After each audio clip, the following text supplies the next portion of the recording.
Praise the lord. దేవునికి స్తోత్రం కలుగును గాక. ప్రియమైన దేవుని బిడ్డలారా, ఈ ఉదయకాల సమయంలో అనుదిన వాగ్దాన కార్యక్రమం ద్వారా ఈ విధంగా మిమ్మల్ని కలుసుకుంటకు దేవుడు నాకు అనుగ్రహించిన గొప్ప భాగ్యాన్ని బట్టి దేవాతి దేవునికి ఎంతగానో కృతజ్ఞతాస్తుతులు చెల్లించి ఉన్నాను. అదేవిధంగా ఈ అనుదిన వాగ్దాన కార్యక్రమాన్ని వీక్షించున్న ఆత్మీయులకు మీ అందరికీ ప్రభువైన యేసుక్రీస్తు నామములో శుభాభివందనాలు తెలియపరుస్తూ ఉన్నాను. ప్రియమైన దేవుని బిడ్డలారా, మీ అందరి కొరకు మేము ప్రార్థిస్తూ ఉన్నాం. మా కొరకు, మా పరిచయ కొరకు మీ ప్రార్థనలో జ్ఞాపకం చేసుకొనవలసిందిగా ప్రభువైన యేసుక్రీస్తు నామములో మీ అందరినీ కోరుచూ ఉన్నాను. ప్రియమైన దేవుని బిడ్డలారా, ఈ దినం ప్రభు మీకు ఇచ్చే వాగ్దానము నిర్గమకాండం 15వ అధ్యాయం 26వ వచనమై ఉన్నది. ఆ వాగ్దాన వచనాన్ని నేను మీ కొరకు చదువుచూ ఉన్నాను. ప్రార్థనాపూర్వకంగా ఆలకించవలసిందిగా ప్రభువైన యేసుక్రీస్తు నామములో మీ అందరినీ కోరుచూ ఉన్నాను. ఆ వాగ్దాన వచనము ఈ విధంగా రాయబడి ఉన్నది. మీ దేవుడైన యెహోవా వాక్కును శ్రద్ధగా విని ఆయన దృష్టికి న్యాయమైనది చేసి ఆయన ఆజ్ఞలకు విధేయులై ఆయన కట్టడలన్నింటినీ అనుసరించి నడిచిన యెడల నేను ఐగుప్తీయులకు కలుగజేసిన రోగములలో ఏదియూ మీకు రానియను, నిన్ను స్వస్థపరచు యెహోవాను నేనే అనెను. హల్లెలూయా, హల్లెలూయా. ప్రియమైన దేవుని బిడ్డలారా, ఈ వాగ్దానాన్ని దేవుడు ఇశ్రాయేలులకు మొట్టమొదటి నాయకుడైన మోషే ద్వారా దేవుడు ఇశ్రాయేలు ప్రజలకు ఇచ్చినట్లు దేవుని వాక్యంలో మనం చూస్తాం. అయితే సందర్భాన్ని మనం ఒకసారి జ్ఞాపకం చేసుకున్నట్లయితే ఎర్ర సముద్రం దగ్గర దేవుడు గొప్ప అద్భుత కార్యాన్ని జరిగించి ఎర్ర సముద్రాన్ని 2 పాయలు చేసి వెనక తరుముతున్న శత్రువులను ఆ ఎర్ర సముద్రంలో వారందరూ మరణించేటట్లు, వారందరూ హతము చేయబడేటట్లు గొప్ప అద్భుత కార్యం జరిగించి ఇశ్రాయేలు ప్రజలను ఎర్ర సముద్రం నుండి దాటించిన తదుపరి ప్రియమైన దేవుని బిడ్డలారా, మోషేయు అదేవిధంగా ఇశ్రాయేలు ప్రజలు దేవుడు ఎర్ర సముద్రం దగ్గర చేసిన కార్యాన్ని, దేవుడు ఎర్ర సముద్రం దగ్గర దేవుడు వారికి ఇచ్చిన గొప్ప విజయాన్ని జ్ఞాపకం చేసుకుంటూ దేవుని ఘనతా ప్రభావములను, దేవుని పరాక్రమమును, దేవుని మహాశక్తిని, దేవుడు తన ప్రజల పట్ల కలిగి ఉన్న బాధ్యతను, దేవుడు తన ప్రజల పట్ల కలిగి ఉన్న నమ్మకత్వాన్ని వారు వర్ణిస్తూ ఒక కృతజ్ఞతా స్తుతి పాట ద్వారా దేవుణ్ణి గణపరుస్తున్నట్లు, కృతజ్ఞతా స్తుతి కీర్తన ద్వారా దేవుణ్ణి గణపరిచినట్లు ఈ 15వ అధ్యాయం 1 నుండి 21 వరకు రాయబడిన వాక్యోచనాల్లో మనం చూస్తూ ఉంటాం. అయితే ప్రియమైన దేవుని బిడ్డలారా, తదుపరి చేదైన మారాను మధురంగా దేవుడు మార్చిన సందర్భం కూడా 22 నుండి 25 వరకు రాయబడిన వాక్యోచనాల్లో మనం చూస్తూ ఉంటాం. అప్పుడు ప్రియమైన దేవుని బిడ్డలారా, ఆ సందర్భంలో దేవుడు వారికి కట్టడను విధిని నిర్ణయించి వారిని పరీక్షించి మోషే ద్వారా ఇచ్చిన వాగ్దానపు మాటగా, మోషే ద్వారా దేవుడు ఇచ్చిన వాగ్దానపు మాటగా ఈ వాగ్దానపు మాటను మనం చూడగలం. హల్లెలూయా, హల్లెలూయా. అయితే ప్రియమైన దేవుని బిడ్డలారా, ఈ వాగ్దానపు మాటలో మనం చూస్తున్నప్పుడు ఇశ్రాయేలు ప్రజలు దేవునిలో ఆసక్తి కలిగి ఆయన మాట విని ఆయన్ని అనుసరిస్తే ఐగుప్తీలను బాధించిన లేక ఐగుప్తీలకు వచ్చిన ఏ రోగాలు కానీ, ఏ తెగుళ్ళు కానీ ఏదీ మీకు రానియకుండా, ఏదీ మిమ్మల్ని అంటకుండా నేను చేస్తానని దేవుడు వాగ్దానం ఇస్తూ ఉన్నారు. అంతేకాకుండా ఒకవేళ వాతావరణ పరిస్థితులను బట్టి ఎటువంటి అనారోగ్య పరిస్థితులు వచ్చినా సరే నిన్ను స్వస్థపరిచే యెహోవాను నేనే అని దేవుడు వాగ్దానం ఇచ్చినట్లు మనం చూస్తాం. హల్లెలూయా, హల్లెలూయా. అంటే ప్రియమైన దేవుని బిడ్డలారా, ఆయన మాటకి ఎవరైతే ప్రాముఖ్యత ఇస్తారో వారికి ఏ రోగము రాకుండా ఆయన చేసే దేవుడు. ఒకవేళ ఎటువంటి వాతావరణ మార్పుల ద్వారా ఎటువంటి తాత్కాలికంగా కొన్ని అనారోగ్య పరిస్థితులు కలిగినా సరే దేవుడు స్వస్థపరిచే దేవునిగా ఉన్నాడని దేవుడి వాగ్దాన మాట ద్వారా మనతో మాట్లాడుతున్నారు. ఆనాడే కాదు ప్రియమైన దేవుని బిడ్డలారా, నేడు ఈ వాగ్దానపు మాట ద్వారా దేవుడు మనతో మాట్లాడుతూ ఉన్నారు. ఆయన మనల్ని స్వస్థపరిచే దేవుడని దేవుడు వాగ్దానం ఇస్తూ ఉన్నారు. అవును ప్రియమైన దేవుని బిడ్డలారా, ఆయనకు యెహోవా రాఫా అనే నామం కూడా కలదు. అంటే ఆయన స్వస్థపరచు దేవుడని అర్థం ప్రియమైన దేవుని బిడ్డలారా.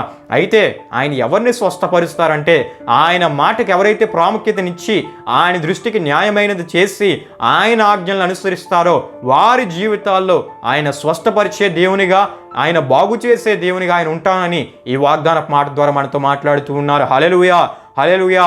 దేవుని వాక్యంలో మనం చూస్తున్నప్పుడు ప్రియమైన దేవుని బిడ్డలారా, దేవుని దృష్టికి యథార్థంగా ప్రవర్తించి దేవుని దృష్టిలో న్యాయమైనది చేసిన రాజు అయిన హిజ్కియాకు మరణకరమైన రోగం కలిగినా సరే దేవుడు ఆయన స్వస్థపరిచి 15 సంవత్సరాల ఆయుష్ను పొడిగించినట్లు దేవుని వాక్యంలో మనం చూస్తాం. హల్లెలూయా, హల్లెలూయా. అంటే ప్రియమైన దేవుని బిడ్డలారా, ఆయన మాటకి ప్రాముఖ్యత ఇచ్చిన హిజ్కియా జీవితంలో మరణకరమైన రోగం వచ్చినా దేవుడు ఆయన స్వస్థపరిచి నిలబెట్టి 15 సంవత్సరాల ఆయుష్ను పొడిగించినట్లు మనం చూస్తూ ఉంటాం. అంతేకాకుండా ఆయన సేవకుని మాటకు ప్రాముఖ్యతనిచ్చి 7 మార్లు యోర్దాన్ నదిలో మునిగిన నయమాను కుష్ఠరోగాన్ని కూడా దేవుడు బాగు చేసినట్లు మనం చూస్తాం. అంతేకాకుండా ఏలీషా ప్రవక్తకు ఆశ్రయం ఇచ్చి ఆయన మాటకు ప్రాధాన్యతనిచ్చిన షూనేమీరాలి కుమారుణ్ణి దేవుడు బ్రతికించినట్లు దేవుని వాక్యంలో మనం చూస్తాం. హల్లెలూయా, హల్లెలూయా. అంతేకాకుండా ప్రియమైన దేవుని బిడ్డలారా, దేవుడే మానవునిగా వచ్చిన క్రీస్తు ఆయన ఎన్నెన్నో అద్భుత స్వస్థత కార్యాలు జరిగించినట్లు దేవుని వాక్యంలో మనం చూస్తాం. కుంటి వారిని ఆయన బాగు చేశాడు, గ్రుడ్డి వారిని, ఓచ కాళ్ళు చేతులు గలవారిని, కుష్టి రోగులను, పక్షవాతం గలవారిని, అదేవిధంగా దేవుని వాక్యంలో మనం చూస్తున్నప్పుడు ఎటువంటి రోగం గలవారు ఆయన ఎదుకు వచ్చినా, ఎట్టి వ్యాధి కలిగిన వారు ఆయన ఎదుకు వచ్చినా ఆయన వారిని స్వస్థపరిచి బాగుపరిచి ఆయన తిరిగి వారిని పంపించిన దేవునిగా మనం చూస్తూ ఉంటాం. హల్లెలూయా, హల్లెలూయా. అంటే ప్రియమైన దేవుని బిడ్డలారా, ఆయన ఎదుకు అనేక మంది రకరకాల రోగాలు కలిగిన వారు ఆయన ఎదుకు వచ్చేవారు. విశ్వాసంతో ఆయన బాగు చేసే దేవుడని, స్వస్థపరిచే దేవుడని విశ్వాసంతో వచ్చిన ప్రతి ఒక్కరు కూడా ఆయన స్వస్థత కార్యాలను అనుభవించినట్లు దేవుని వాక్యంలో మనం చూస్తూ ఉంటాం. ప్రియమైన దేవుని బిడ్డలారా, గనుక మనము కలిగి ఉన్న దేవుడు ఆయన పరమ వైద్యుడు.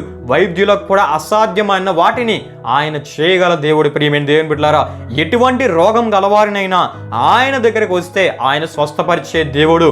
కాబట్టి ఈ రోజున ప్రియమైన దేవుని బిడ్డలారా, ఈ వాగ్దానం వింటున్న నీవు ఎటువంటి అనారోగ్య పరిస్థితులు ఉన్నా, ఎటువంటి దీర్ఘకాల వ్యాధితో బాధపడుతున్నా, ఎటువంటి ఆ అనారోగ్య పరిస్థితి ద్వారా అనేక సంవత్సరాల నుండి ఇబ్బంది పడుతున్నా దేవుడు మాట్లాడుతూ ఉన్నాడు. నీవు ఎప్పుడైతే ఆయన ఆజ్ఞలను అనుసరించి ఆయన మాటకి ప్రాముఖ్యతనిచ్చి ఆయన మాట ప్రకారంగా నీ జీవితాన్ని నీవు ముందు కొనసాగిస్తావో ఆయన నీ జీవితంలో స్వస్థపరిచే దేవునిగా ఉండి నీకు వచ్చిన ప్రతి వ్యాధి రోగం నుండి నీకు విడుదల దయచేసి నిన్ను గొప్ప అద్భుత సాక్షిగా నిలబెట్టే గొప్ప దేవుడు. హల్లెలూయా, హల్లెలూయా. గనుక ప్రియమైన దేవుని బిడ్డలారా, మన జీవితాల్లో ఇటువంటి గొప్ప దేవుని కలిగి ఉన్న మనము, ఇటువంటి గొప్ప అద్భుత స్వస్థత కార్యాలు జరిగించే పరమ వైద్యుని కలిగి ఉన్న మనము ఆయన మాటకు విధేయులై ఆయన గొప్ప అద్భుత స్వస్థతలు మన జీవితాల్లో అనుభవిద్దాం. అట్టి కృపను దేవుడు మనందరికీ దయచేసి నడిపించునుగాక. ప్రభు మిమ్మల్ని దీవించునుగాక. ఆమేన్. ప్రియమైన దేవుని బిడ్డలారా, ఈ వాగ్దాన కార్యక్రమాన్ని ముగింపు ప్రార్థన ద్వారా మనం ముగించుకుందాం. ఈ ప్రార్థనలో నాతో పాటు అందరూ కలిసి ఏకీభవించవలసిందిగా ప్రభువైన యేసుక్రీస్తు నామములో మీ అందరినీ కోరుచున్నాను. ప్రార్థన చేసుకుందాం. మహిమా స్వరూపి అని మా ప్రభువా, జీవాధిపతి అయిన యేసయ్య, నీ ఘనమైన నామమునకు మహిమ ఘనత ప్రభావములు చెల్లించున్నాం తండ్రి. ఈ ఉదయకాల సమయంలో నిన్ను స్వస్థపరిచే యెహోవాను నేనే అని వాగ్దానం ద్వారా మాతో మాట్లాడి ఉన్న పరమ తండ్రి నీకే వందనాలు చెల్లిస్తున్నాం తండ్రి. మా జీవితాల్లో పరమ వైద్యునిగా ఉండి మమ్మల్ని నడిపించే గొప్ప దేవుడు అని మరొకసారి ఈ వాగ్దానం ద్వారా మాకు తెలియపరిచినందుకు నీకే స్తుతులు చెల్లిస్తున్నాం తండ్రి. దేవా, ఎవరి జీవితాల్లో నీ స్వస్థత కార్యాలు పొందుకోగలరో నీ వాక్యం ద్వారా తెలియపరిచినందుకు నీకే స్తుతులు చెల్లిస్తున్నాం తండ్రి. నీ మాటకు ప్రాముఖ్యతనిచ్చి నీ మాటకు విధేయులై నీ మాట ఆజ్ఞలను అనుసరిస్తూ దేవ మా జీవితాల్లో నీ గొప్ప అద్భుత స్వస్థత కార్యాలు మేము అనుభవించినట్లు నీ ఆత్మ కార్యాన్ని జరిగించండి. అటువంటి ఆత్మీయులకు ప్రతి ఒక్కరు వచ్చేటట్లు మీరే సహాయం చేయండి. ఈ వాగ్దానం వీక్షించిన ప్రతి ఒక్కరిని మీరు దీవించండి. వారు ఎటువంటి శరీర బలహీనతతో ఉన్నా మీరు ముట్టి స్వస్థపరచండి. వారు ఎటువంటి అనారోగ్య పరిస్థితుల ద్వారా బాధపడుతున్నా నీ గాయపడిన హస్తం ద్వారా మీరు ముట్టి స్వస్థపరచండి. దేవా, ఈ వాగ్దానాన్ని వారి పట్ల మీరు నెరవేర్చి మీరు మహిమ పొందుకోండి. ప్రతి ఒక్కరు కూడా దేవ నీవు కోరే ఆత్మీయతను కలిగి ఉండి దేవా ఈ వాగ్దానంలో దాగి ఉన్న ప్రతి దీవెనను వారు పొందుకునేట్లు నీ ఆత్మకార్యాన్ని మీరు జరిగించమని, దేవా వీక్షించిన ప్రతి ఒక్కరిని మీరు దీవించి ఆశీర్వదించమని నీకే సమస్త ఘనత ప్రభావములు చెల్లిస్తూ యేసు పరిశుద్ధ నామములో అడిగి వేడుకుంటున్నాము తండ్రి. ఆమేన్. యేసు రక్తమే జయం, ప్రవేశ రక్తమే జయం, ప్రవేశ రక్తం సంపూర్ణమైనది, అపవాది క్రియలకు అంత నాశనం కలుగునుగాక. ఆమేన్. ప్రభు మిమ్మల్ని నూరంతలుగా ఆశీర్వదించునుగాక. ఆమేన్.